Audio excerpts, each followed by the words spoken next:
hapon, Liza at Attorney, pinatawan ng guilty ng indirect contempt ng Office of the Ombudsman si Cebu Governor Gwendolyn Garcia. Sa siyam na pahinang order na nilagdaan ni Ombudsman Samuel Malteres, guilty ng indirect contempt si Garcia dahil hindi nito sinunod ang preventive suspension order na inilabas ng Ombudsman laban sa kanya noong April 2025. Kaufman, kinumpirma ng prosecution ang hindi pagsalungat nito sa pansamantalang pagpapalaya kay dating Pangulong Duterte sa kondisyon na ang ilang mga tuntunin at kondisyon ay dapat matugunan. Yes, magandang hapon muli sa ating mga kasama. Nandito na naman si Kuya Goods nagbabalik. At syempre, kung di ka pa nakasubscribe, pa-subscribe na lang po at hit mo na rin yung bell para lagi kang updated sa ating mga video. Interim release. Naku, pinag-uusapan na.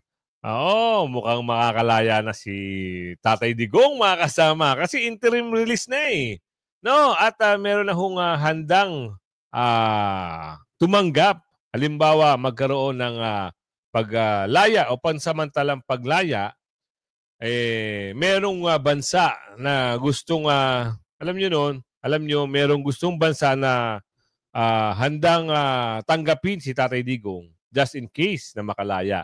So eto na, ano pa? Meron pang balita rito. Yung gobernadora na ayaw bumaba, found guilty of indirect contempt. Naku po, eto na. Ayaw bumaba kasi. Tigil na, pagtalo-talo. Wala nang ibang usapan. At ito pa, legal team ni... ito na nga yun, legal team ni Tatay Digong, sinabing may bansa ng handang tumanggap sa dating Pangulo. Nako, eto na. Paglaya na ang pag-uusap. Ang kasunod nito, tuluyan ng paglaya ni Tatay Digong. Pero nakalike ka na ba? I-like mo muna yung video natin, ha? Sabahan mo ng share. At kung bago ka pa lang sa aking channel, pa-subscribe na lang po at hit mo na rin yung bell. I-bell all nyo po para nakakatanggap kayo ng notification araw-araw. So, eto na. Simulan natin. Ano ang magandang balita na ito? Pasok! Humiling ng interim release ang abogado ng dating Pangulong Duterte papunta sa isang undisclosed country. Ayon kay Attorney Nicholas Kaufman, kinumpirma ng prosecution ang hindi pagsalungat nito sa pansamantalang pagpapalaya kay dating Pangulong Duterte sa kondisyon na ang ilang mga tuntunin at kondisyon ay dapat matugunan. Ang ICC Pre-Trial Chamber ang magpapasya sa kahilingan pagkatapos ng pagsampa ng mga obserbasyon mula sa mga partido, kabilang ang prosecution at mga biktima. Pero ang assistant to counsel kuno ng ICC, si Attorney Cristina Conti, ayan na naman siya, mukha meron namang apila. In fairness, hindi kita yung ngipin sa baba. Para naman daw siyang nabuhusan ng malamig na tubig. Dapat lang. Ito nga ang kanyang naging reaksyon para sa interim release ng kampo ni dating Pangulong Duterte. Kakausapin daw niya ang panig ng mga biktima. Kakausapin daw ang panig ng biktima. Ang tanong nga doon, meron ba sila naipresentang biktima? Parang wala naman tayo napanood, no? Wala. Sabi kasi baka daw, yung kailangan daw yung safety daw ng biktima ay hindi ma-expose. What? Ganun ba yun? Pag kayo, pwede yung ganon? Pagka kay Tatay Digong, hindi pwede? Nasaan kaya yung 30,000 na sinasabi nilang biktima? Kahit isa, dalawa, tatlo, wala tayong nakita.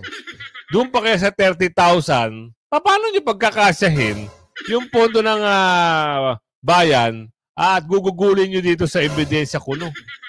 Sa witnesses kuno? Kung halimbawa, umandar, yung paglilitis, halimbawa lang, pero interim kasi ang usapan dito eh. Paglaya, pansamantalang paglaya. So ngayon, halimbawa, napatawag at nag-umusog yung kaso, pinatawag ngayon ng judge yung mga witness nyo, meron kaya kayong mapipresenta kahit mga 30? Na biktima kuno?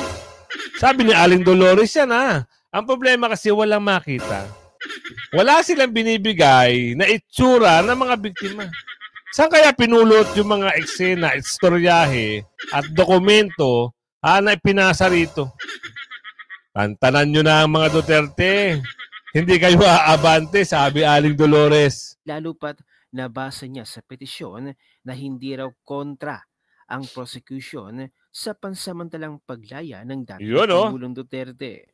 Bayan Muna Party List pala. Naku. Abay front ito diba ng mga Taga-mountain yan ah. Sila talaga yung mga, alam nyo, no? Natatandaan nyo yung mga nangalampag sa Senado. Sila yun. Oo. Ang dami nilang grupo, puro mga taga-mountain. Tapos eto rin, mga taga-mountain din. Ang hirap yung mga taga-mountain, ano? Sa bagay, pagsabik sa lupa, ay sa syudad, talagang maligalig, sabi ni Aling Dolores. makakaliwang grupo. Yo, di ba? Mismo ni Joma Season sa isang video. Ganyan talaga. Kapag galawang makakaliwa, abay anong klaseng lawyer ito? Abay puro adik ang pinagtatanggol. Malamig na tubig? Bakit takot ka sa malamig na tubig? Yun. Abay sabayan muna ng sabon. Preferably, whitening soap. Hindi ba't mahirap makausap? Ang 30,000 na iyong sinasabi, Oh, yan. abay hinahanap mo pa nga eh. Assistant to counsel ba talaga? Eh hindi ba't nireject ka na? Sa ipinupush mong title na yan, ikaw lang ang nagkiklaim. Kakaiba din ng lawyer na ito. Abay mas pinagtatanggol pa ang mga adik. Oh, di ba? Diyan sila magaling. Kahit mga sinusuka ng bayan o yung may mga problema sa bayan, doon sila magaling. Pinagtatanggol pa nila.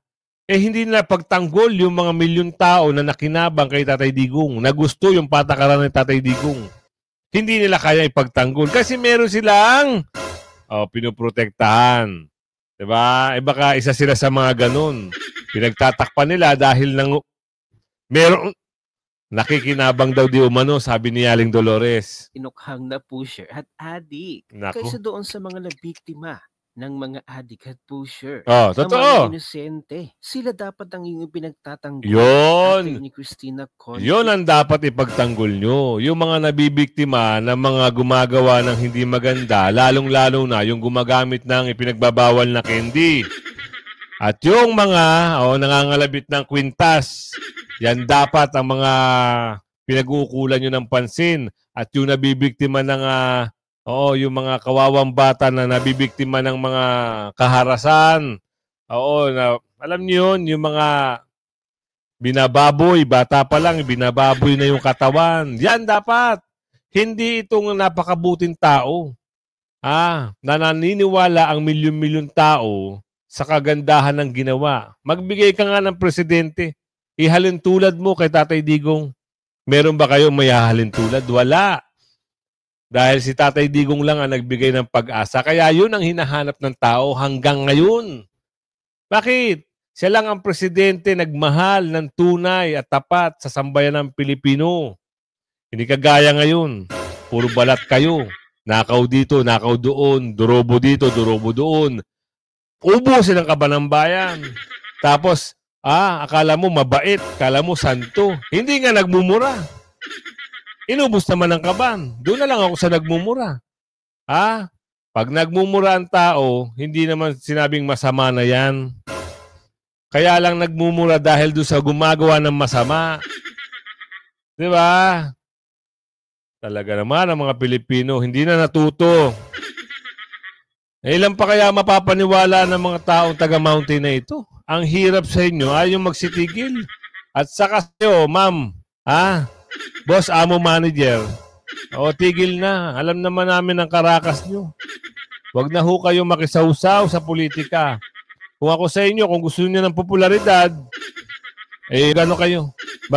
Sayaw-sayaw kayo sa, gumawa kayo ng YouTube channel. Oo, yun na lang. Pero yung sasaw-saw po kayo sa mga usapin pampolitika at bibirahin nyo ang mga Duterte, wag naman, tigil na. Pakiusap lang, sabi ni Aling Lorraine. Iyang utak.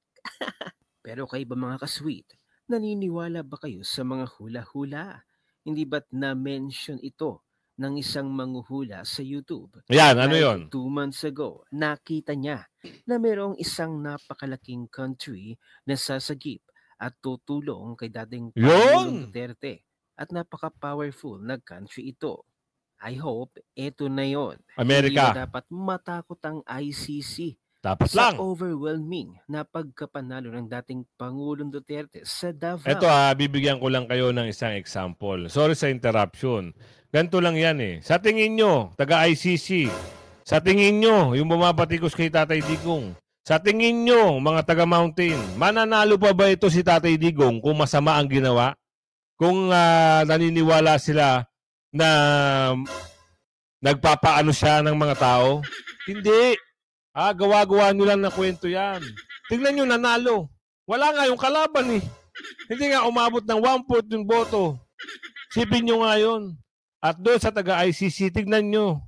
Sinusundan kahit saan mang kontinente ng bansa si Tatay Digong, binibisita. Gumagamit ng sariling pera, pumunta lang sa dahig. Isipin nyo nga yun, mga taga-ICC. Masyado kayo nagpapagamit sa politika. Magkano? Ang tanong ni Aling Ledesma. Magkano rin? Ha? Eto tayo. Talo na, ayaw pa bumaba. Makalambugi naman, Ano ba gusto nyo?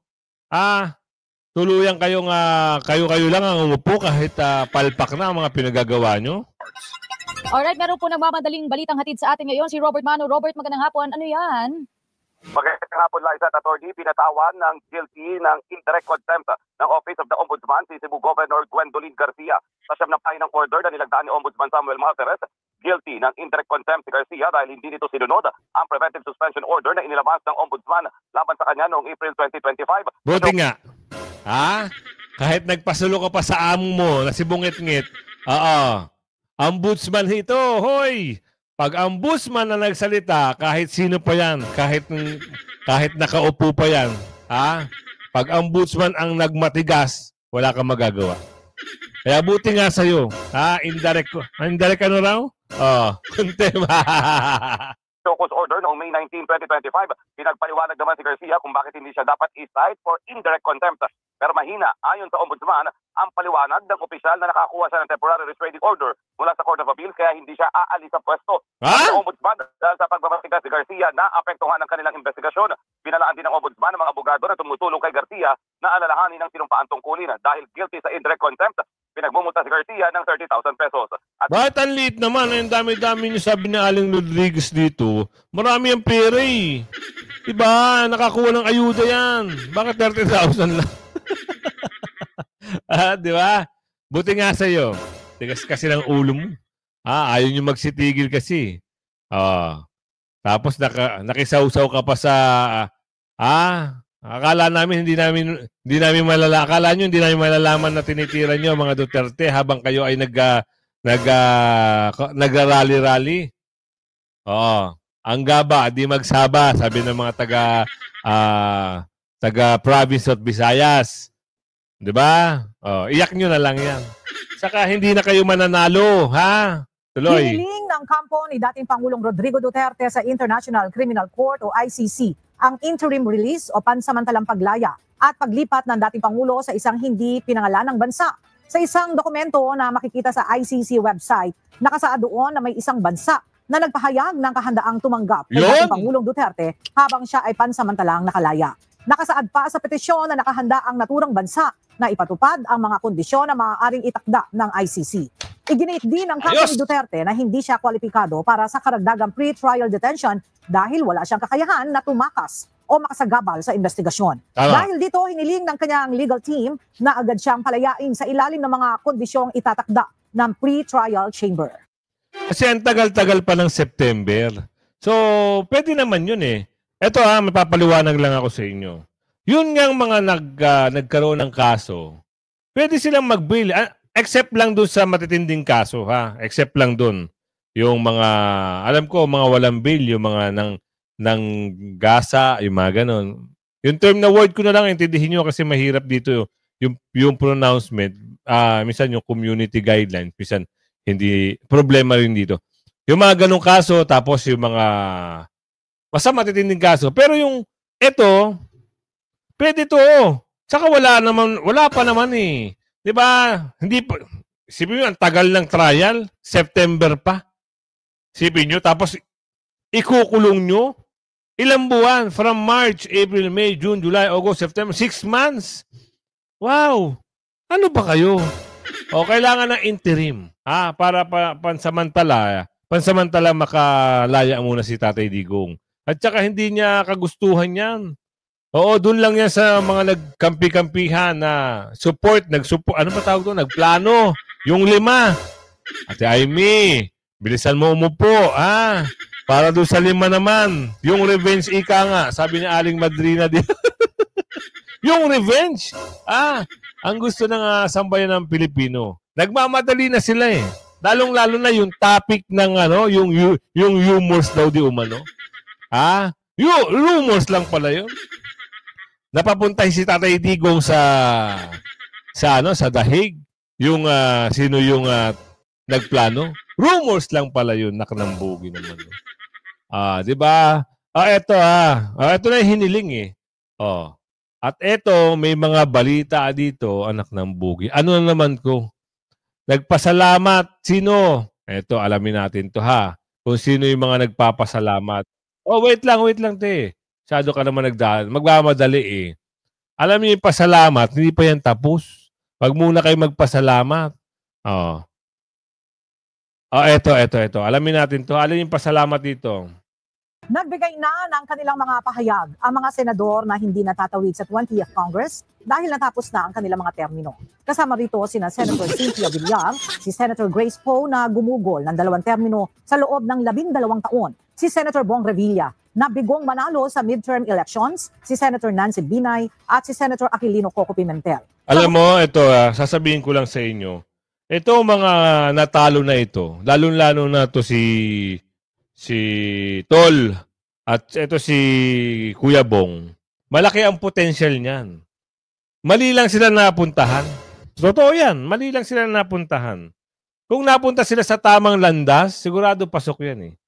Oo. Kita nyo, muntik pa si Ate Amy. Oo, balikatan ng laban eh. Parang ilan lang ang diferensya.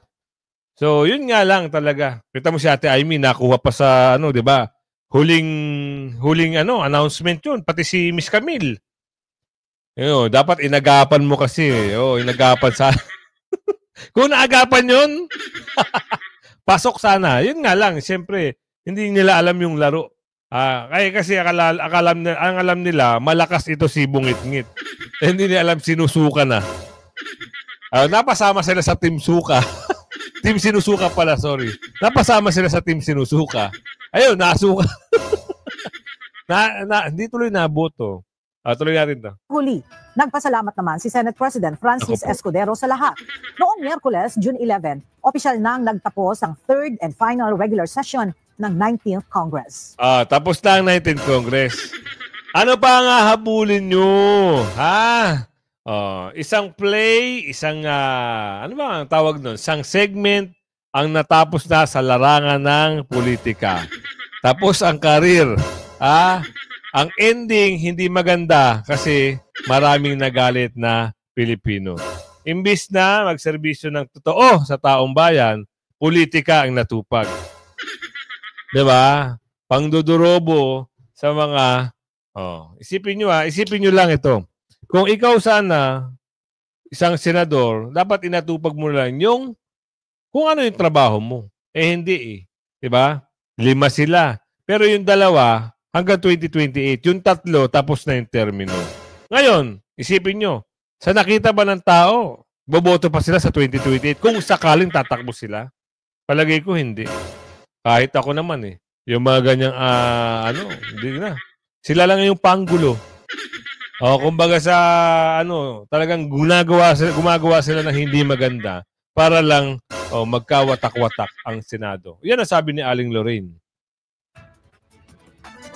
I will not say goodbye to those who will not cross over to the 20th Congress unlike the impeachment.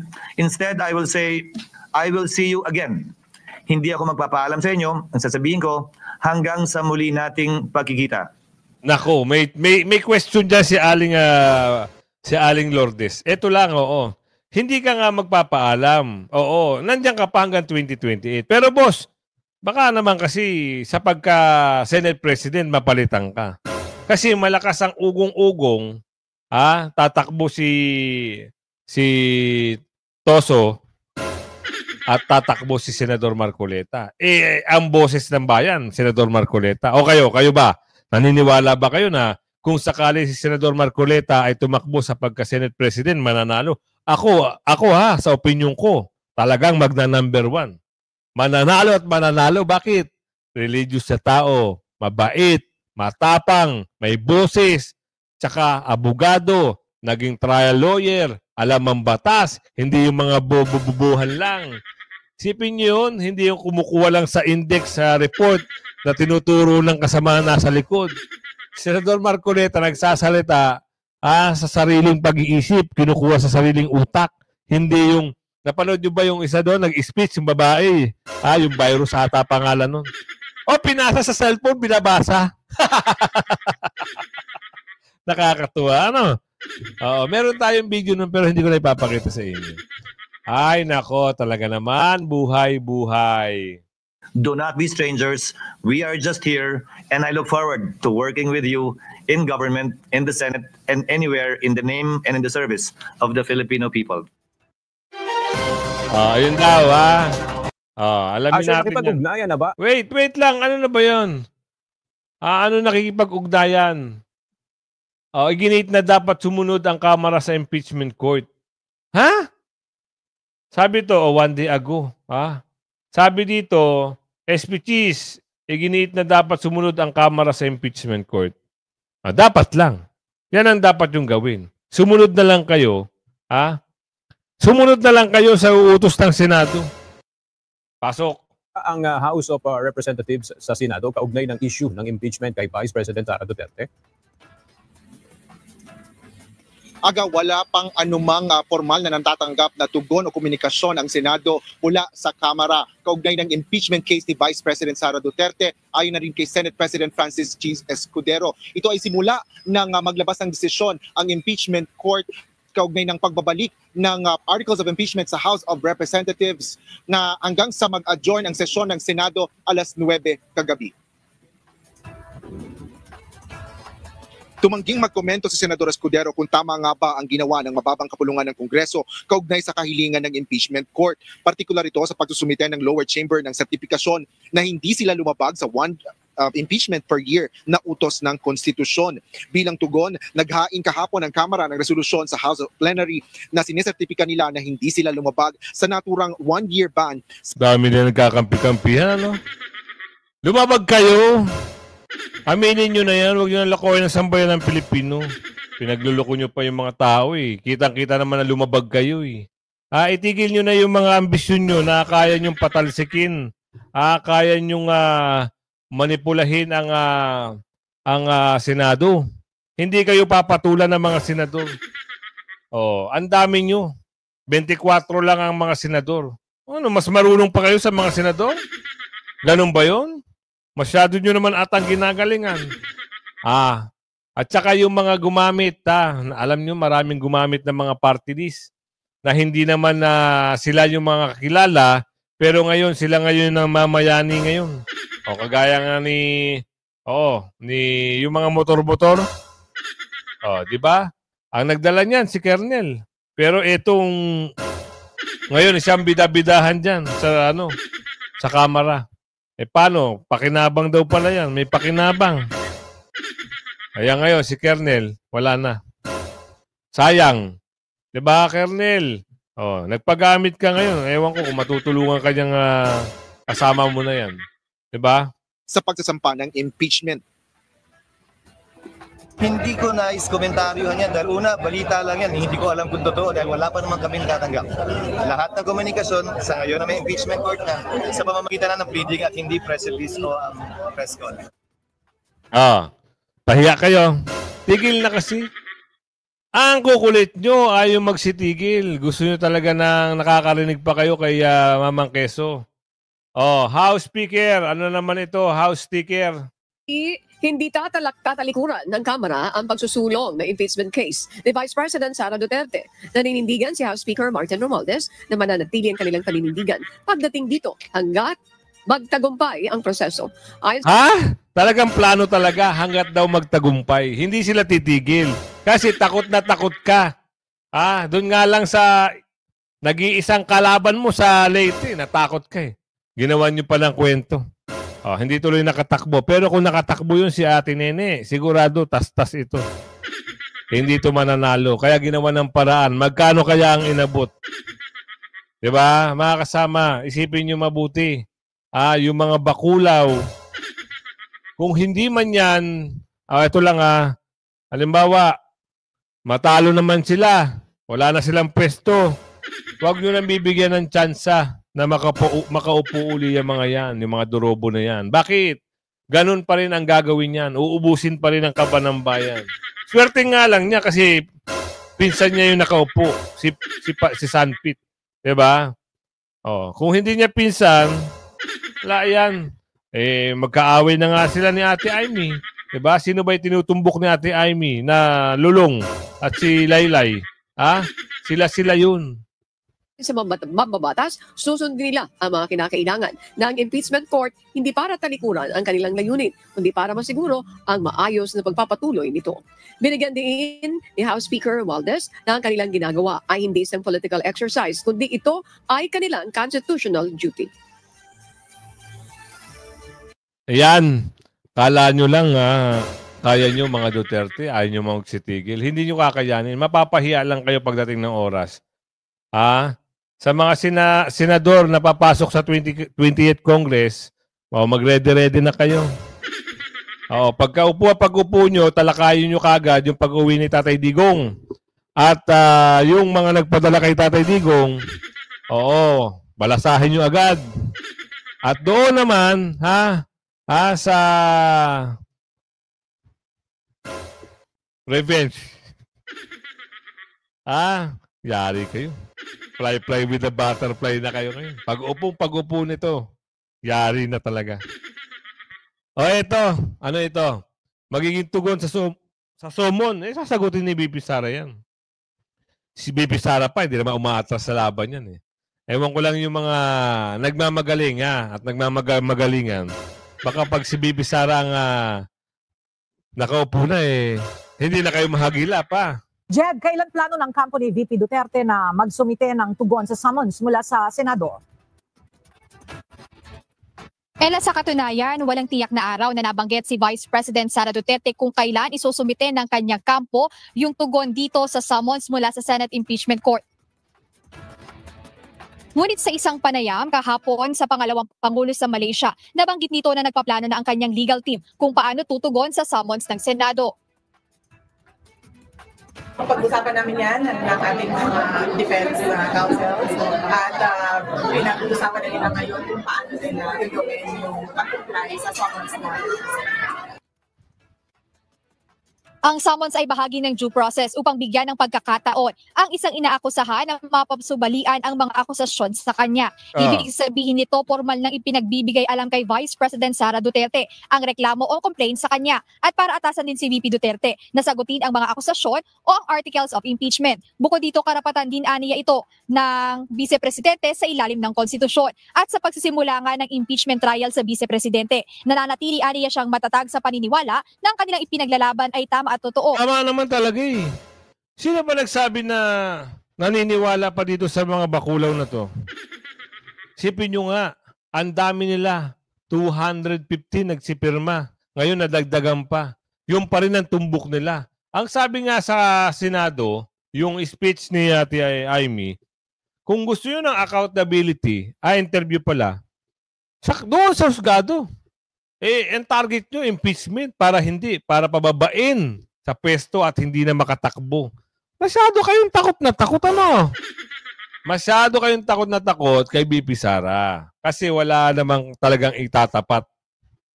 Wala silang makuhang itatapat o makakalaban sa pagka-presidente. Kita nyo, ang aga pa, 2026 at 2025 pa lang, pero binabardagol na kagad nila. Nagsimula sila sa bardagulan 2023. Ay, grabe. Hanggang 2028 na yan. Kasi alam nila mangyayari. Hindi sila aabante hanggat andyan si BP Sara. Wala sila makukuwang boto hanggat andyan si BP Sara. Sige nga, bibigyan ko kayo ng isang example. Yan, papuntahin mo yan si Balulong sa mga pinupuntahan ni BP Sara. Kung gaano mo makikita ang pagkakaiba. Kung halimbawa si Bibi Sara pumunta sa Iloilo, tignan mo kung anong tao, ano yung reaction ng tao. Sinasalubong, niyayakap, nakikipagkamay. Yung warm na pagtanggap, hindi kagaya dito kay Balulong o kay Bungit-ngit, wala talagang pumapansin eh. Bakit? Iba yung totoong tao sa mga plastic. Isipin nyo yun. Diba? At iba yung talagang gumagawa ng trabaho doon sa nagpapanggap. Nakikita natin ito, kumari. Ganito, yung bugas. Asa na ngayon si bugas? Meron pa bang 20? Sige nga. Kung umabot ka sa video na ito, sabihin mo saan lugar ka. At shoutout sa'yo ng bonggang-bongga ha. I-like and share ang video. Hanggang sa muli. Bye-bye!